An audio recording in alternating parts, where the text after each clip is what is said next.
এর মাঝে অরূপের ফোন এলো। সে আমায় বন্দুকের লাইসেন্স নেওয়া পেয়ে মাঝরাতে ঘুম ভাঙলো। উঠতেই চোখে পড়লো আমি রান্নাঘরের দিকে এগিয়ে গেলাম। দুজন মহিলার ছায়া মূর্তি। আন্দাজ করতে পারলাম না কারা। তারা বেরিয়ে যেতেই আমি রান্নাঘরে ঢুকলাম। আলু জ্বালতেই চোখে পড়লো সোনার পোষ। কান্নার আওয়াজ। এত রাত্রে কে কাঁদছে?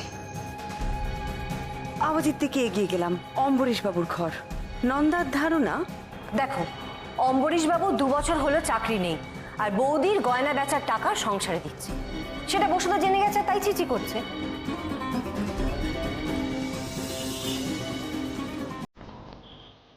অনেকক্ষণ এসেছিস? এই কিছুক্ষণ। আচ্ছা তোর ভাই বোন মিলে কি শুরু করেছিস বলতো?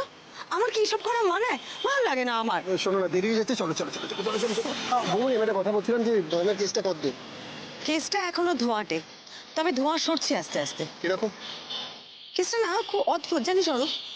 মেয়েটি বিয়ের পর এক গা গয়না পরে শ্বশুর বাড়িতে এলো। গয়নাগুলো রাখা হলো আলমারিতে, আর সেই আলমারির চাবি একজনের কাছেই। অথচ বাকিটা যেতে যেতে বলছি চল।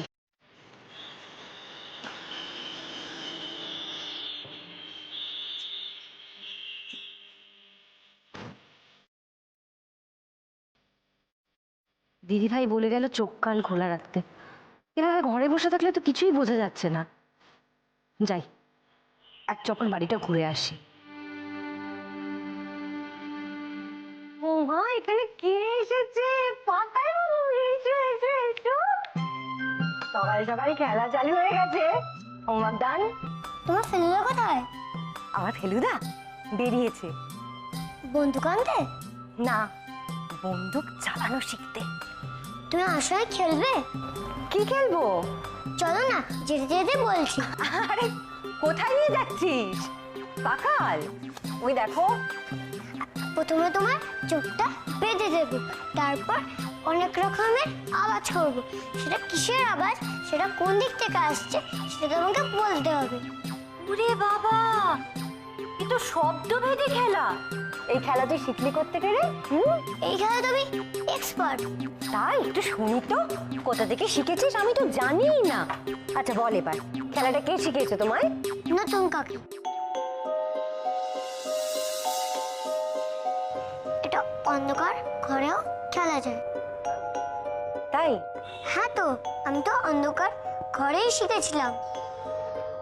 আচ্ছা, যেদিন নতুন কাকি বিয়ে করে এলো সেই দিনই আমাকে রাত্রিবেলা শিখিয়েছিল। আমি তো রাত্রিবেলা নতুন কাকির ঘরেই শুয়েছিলাম। মাঝরাতে একটা ঝিনঝিনে আওয়াজে আমার ঘুমটা ভেঙে গেল। তারপর? আমি ভয় পেয়ে উঠে বসলাম।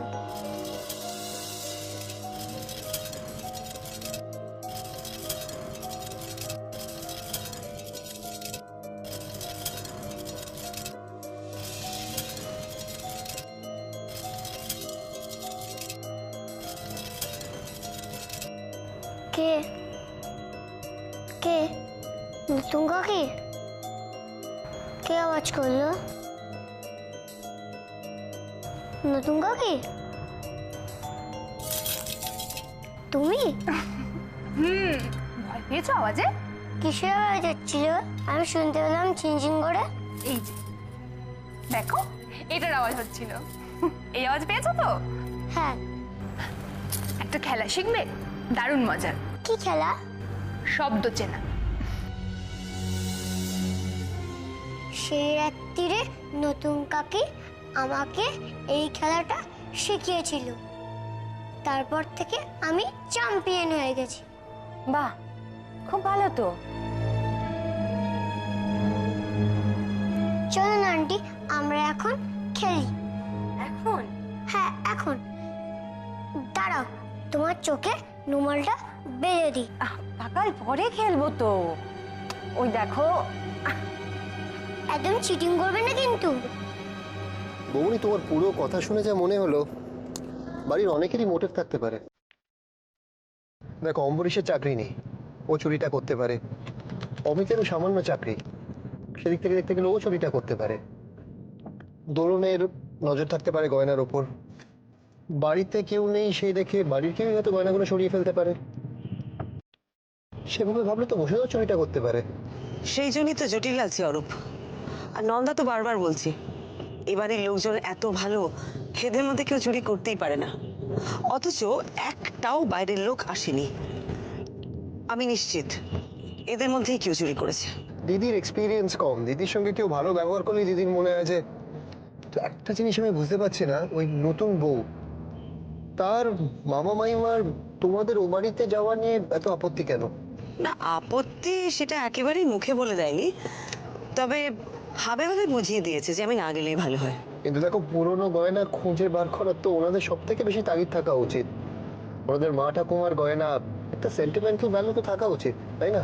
হ্যাঁ, সবটাই গন্ডগোলের। ওদের দেখে তো মনে হলো ওরা নতুন গয়নার জন্য বেশি আগ্রহী।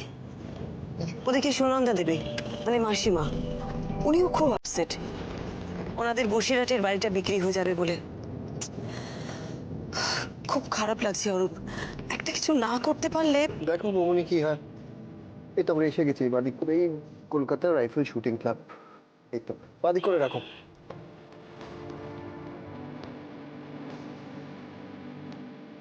বলতো কটা আঙুল নড়ছে? কি করে বলবো, আমি তো কিছু দেখতেই পাচ্ছি না।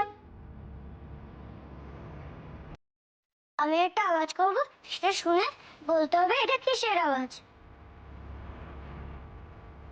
পাকাল, পাকাল কোথায় গেলি? তোমার 300 চান্স আছে, বলতো এটা কিসের আওয়াজ।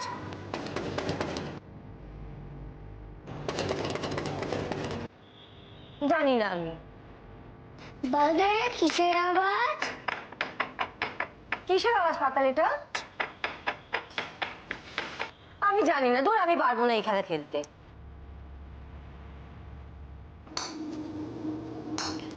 বলতো এটা কিসের আওয়াজ, কোন দিক থেকে আসছে। আমি বুঝতে পারছি না পাকাল। কোথায় পাকাল? আই পাকাল, পাকাল কোন দিকে গেছো? এইদিকে এসো, এইদিকে, এইদিকে এসো, এইদিকে, কোথায় রে? এইদিকে এসো, এইদিকে। কোন দিকে? সরি।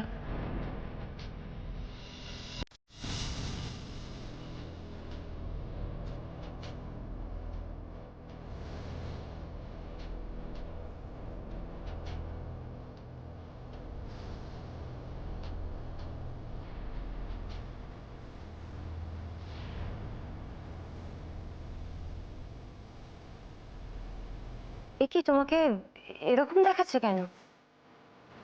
কি হয়েছে? কিছু না তো। তোমার গায়ে গয়না কোথায়? বাড়িতে চুরি হচ্ছে তো, তাই খুলে রেখেছি।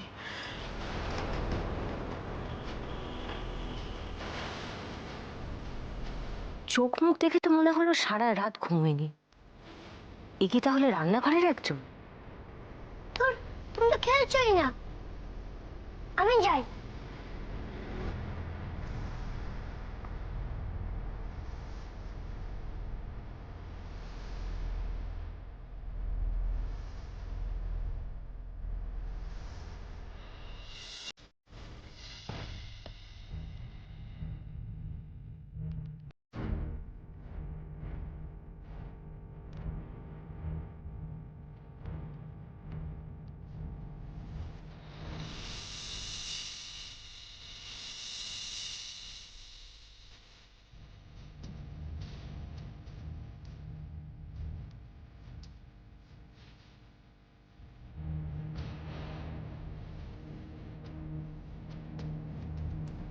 নমস্কার।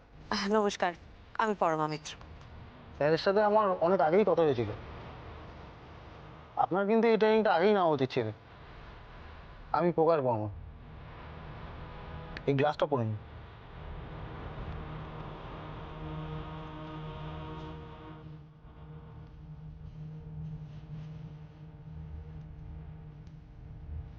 এই হেডফোনটাও পরে নিন, এতে আপনার সুবিধা হবে।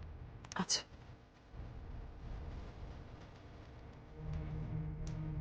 ঠিক আছে। ঠিক আছে।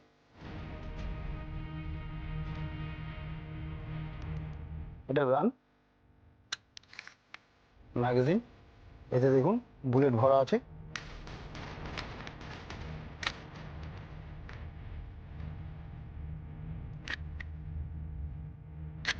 এই রেডি হয়ে গেল। নিন।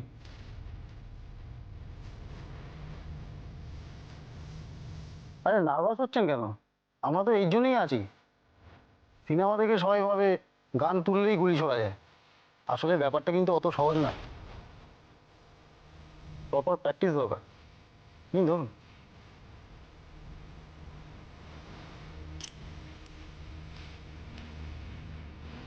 টার্গেট ওখানে টার্গেট কর, এই নিচে সাপোর্ট নেবেন হাত দিয়ে, পুরো একদম এইখান দিয়ে এই মাছের থেকে এইটা এক লাইনে রেখে এক চোখ বন্ধ করে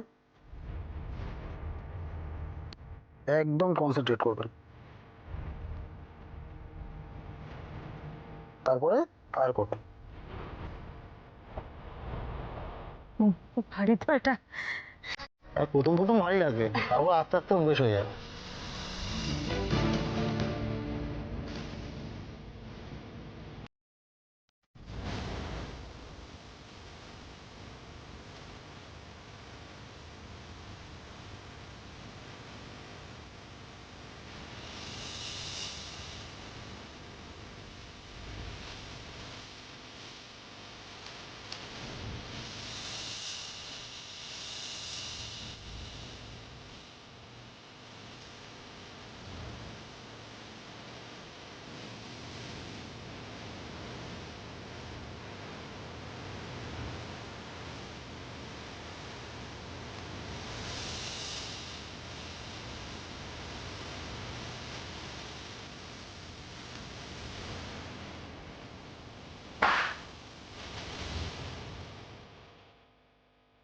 ভেরি গুড।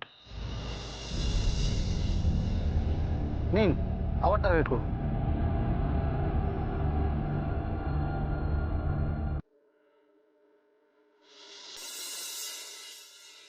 সবার সাথে গিয়ে একটু কথা বলি। এই সময় বাড়ির মেয়েরা তো সবাই রান্নাঘরের দিকেই থাকে। আর কিছু না হোক, কথায় কথায় দিদি ভাইয়ের হেল্প হবে এমন কিছু ইনফরমেশন তো জোগাড় করতে পারবো। মিসেস মিত্র, হ্যাঁ একটু ভেতরে আসবেন? হ্যাঁ হ্যাঁ নিশ্চয়ই, আসুন। বলুন কি বলবেন। মানে আমি পরম মিত্রর সঙ্গে একটু কথা বললে ভালো হতো। উনি কি ঘরে আছেন? না আসলে দিদি ভাই একটু বেরিয়েছে, একটু পার্সোনাল কাজ আছে। খুব কি জরুরি দরকার? না মানে আপনাদের তদন্ত কতদূর কি এগুলো আমরা তো কিছুই আঁচ করতে পারছি না, তাই আর কি। এগোচ্ছে, খুব শীঘ্রই জানতে পারবেন। খুব হতাশ লাগছে জানেন মিসেস মিত্র। আমাদের এই বসিরহাটের বাগান মেয়েটা কাল বায়না হয়ে যাচ্ছে। আমরা একটা খদ্দের পেয়ে গেছি, সেও বেশি দেরি করতে রাজি নয়। আমাদেরও তো তারা আছে, কিছু টাকা পেলে আমরা ওই গয়নার জন্য। আমাদের মনের অবস্থাটা কি বুঝতেই তো পাচ্ছেন। কাল বাগান বাড়ি বায়নার দরকার হবে না।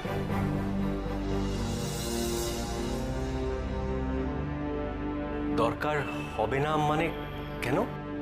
কারণ কালকের আগেই গয়না পাওয়া যাবে। দিদি ভাই যা করার আজকের মধ্যেই করবে। আপনাদের পারিবারিক সম্পত্তি ওই বাগান বাড়ি দিদি ভাই কিছুতেই বিক্রি হতে দেবে না।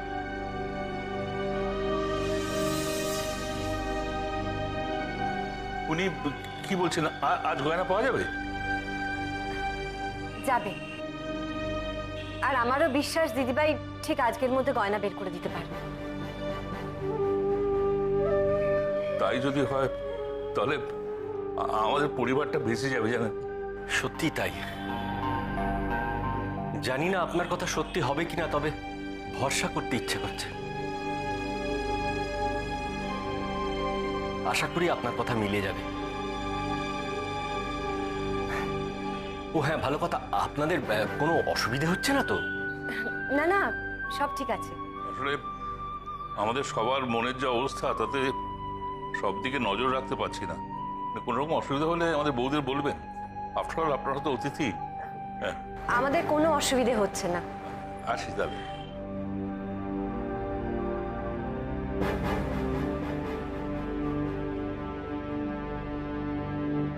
ঝোঁকের মাথায় বলে তো ফেললাম, এদিকে দিদি ভাইয়ের তদন্ত সত্যি করে কতদূর আমি নিজেই জানি না। তবে যাই হোক, দিদি ভাই এনাদের বাড়ি বিক্রি হতে দেবে না, এটুকু আমি নিশ্চিত। আমি ঠিকই করেছি ওনাদের আশ্বস্ত করে।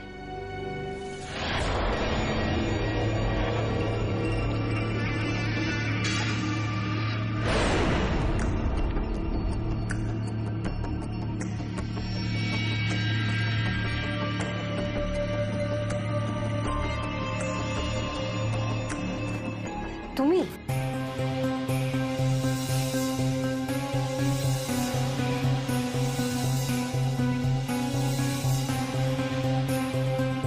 তুমি এখানে কি করছো?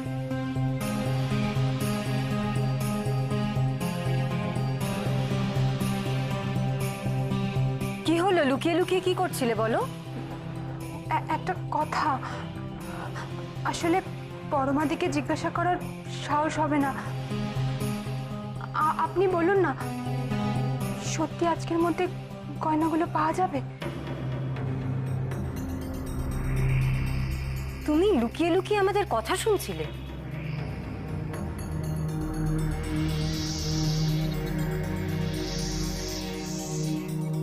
না না, ঠিক লুকিয়ে না, আমি এদিকেই আসছিলাম।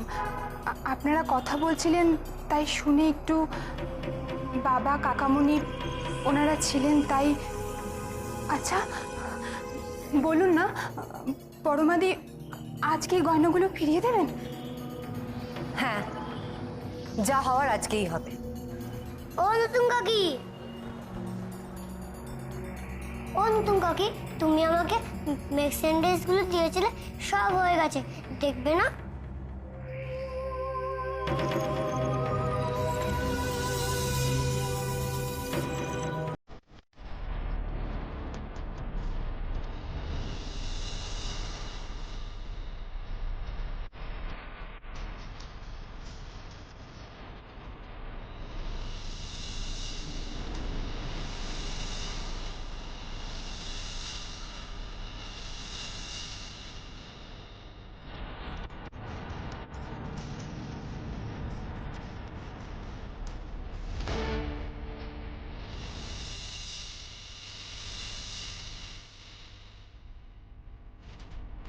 বাহ পাকাল বাবু, খুব সুন্দর হাতের লেখা তো তোমার। নতুন কাকি বুঝি টাস্ক করতে দিয়েছিল? হ্যাঁ, নতুন কাকি এই ওয়ার্ডগুলো দিয়েছিল মেক্সেন্ডেস করতে।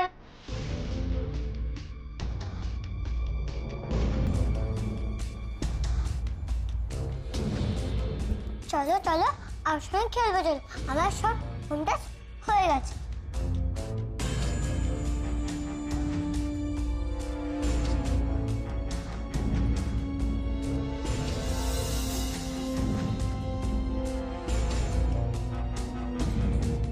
গয়নাকে কি বলে জানেন তো? এটা আবার কি রেখে গেল? এই হাতের লেখা আর চিরকুটের লেখা এক, তার মানে ওই চিরকুট শাশ্বতীর লেখা।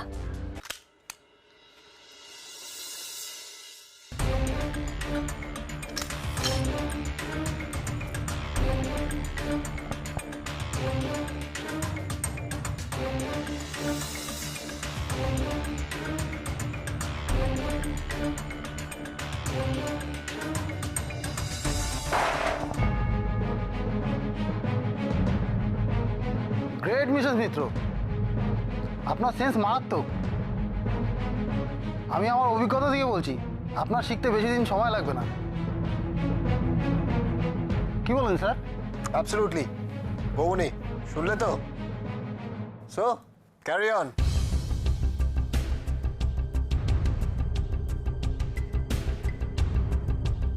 বাবা, একটু সময়ের জন্য আমি বাইরে গেছিলাম, এর মধ্যে তোর এত কথা জমে গেল নন্দা? তুমি তো বলেছিলে চোখ কান খোলা রাখতে, আর সেটা করতে গিয়ে অনেক কিছু জেনে গেলাম। কি জেনেছিস তুই? তুমি জানো ওই চিরকুটে হাতের লেখা কার? কার? শাশ্বতীর।